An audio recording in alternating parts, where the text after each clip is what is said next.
which is a small town on the coast of Andhra Pradesh. And I went to Bangalore. And I suddenly shut up, right? There would be a bunch of people talking, and I would not speak as much. I would be very happy to again go into the background, not really have a point of view. I had friends. It's not like I was a loner, but I just generally didn't want to participate as much, right? And it took me years. I would say the last decade or so actually has been the period where I've slowly kind of got that back. I've kind of been able to kind of bring myself to actually have conversations, but it's always been a bit of a struggle.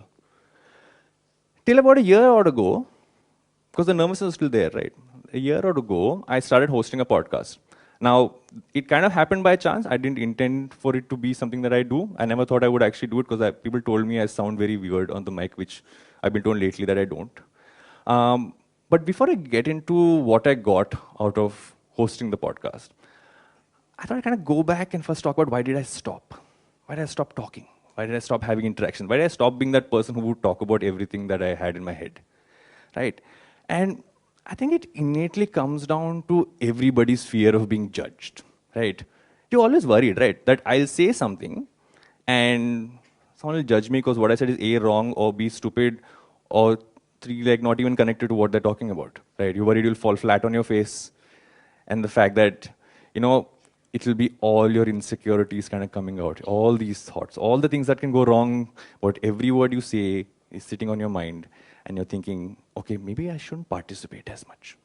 And that's why I wasn't doing it. I was from a small town. I'd suddenly gone to Bangalore. Everyone was very cool. I wasn't. I didn't speak the way they did.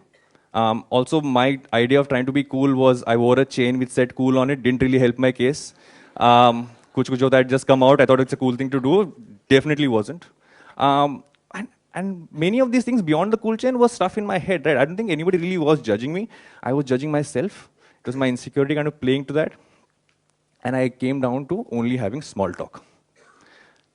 Now we all know what small talk is, right? I don't have to explain small talk to everybody here, but I will just do a small refresher course in small talk. You walk into a conversation, you don't know what to say, you want to play it safe, so what do? You talk about the weather. You talk about how bad the traffic is.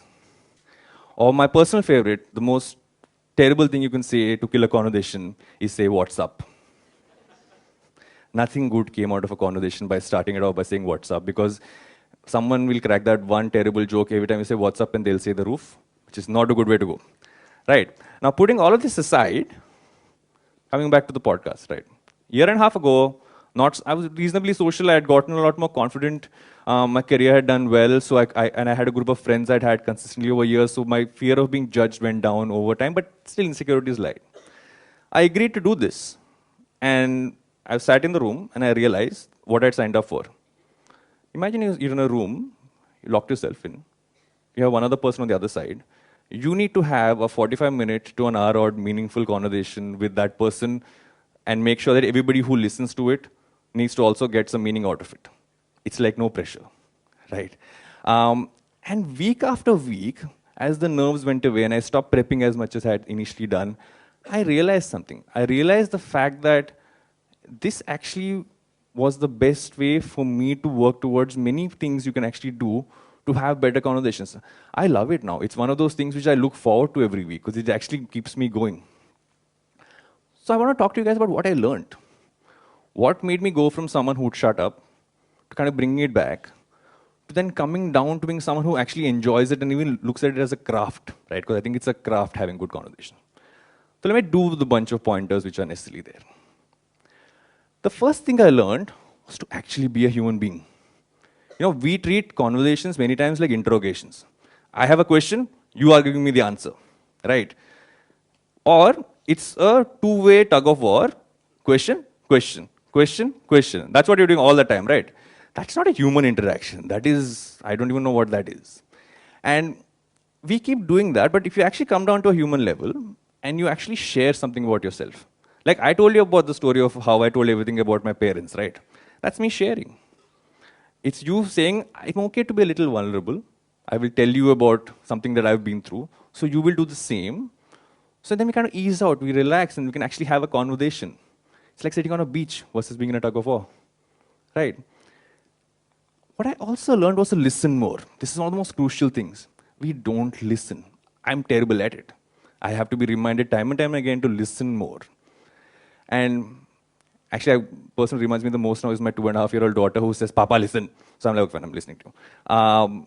And why we don't listen is that when it's about something that we're actually interested in, we pay attention.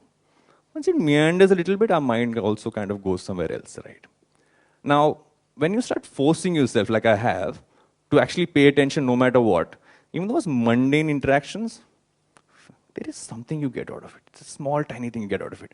And even if you don't get anything out of it, you're building a relationship with the other person because that person feels like you're actually giving them attention. That what they're saying actually means something to you, which means even if it isn't giving something to your mind, it's giving something to your heart. And even if the conversation is dead, that person's taking into a dead end, which is the worst place to go, you learn something called a segue.